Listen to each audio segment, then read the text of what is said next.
Finish your question. Okay, ang question nagtindog sa Iglesia ni Cristo.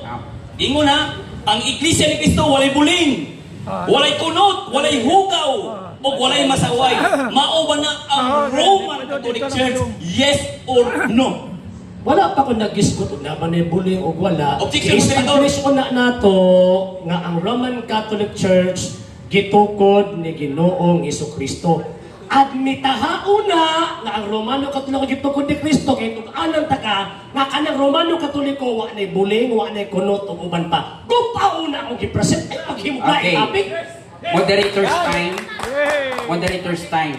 So, ako ang hangyo sa negative side, ang presentation kaganiha sa affirmative side is, kung nakuha nimo, is more on biblical and historical presentation.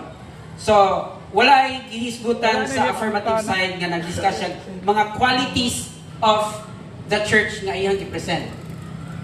So, dili niya madawat ang imong question because your question does not follow or does not align with the presentation nga iyang gihimo, which is historical and biblical.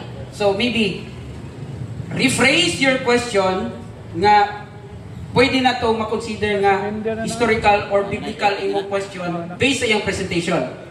Okay. Okay. Akong next question na lang. Next question na. Hindi niya dawaton. Galibog. Hindi niya dawaton. Next question na. Okay. Next question.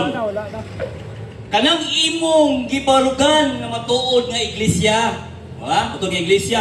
Mao ba na ang iglesia gikhimutan sa Dios? Yes or no? Mr. Moderator, kay mo man ang iglesia ang gitukod ni Kristo, ang Romano Katoliko, bisan pag kung saon ni mo na obligar mo, Objection, Moderator. Yes, opo ka na human. Opo ka na human. Mo gina iglesia, pero wala pa man ta nag-topic concerning sa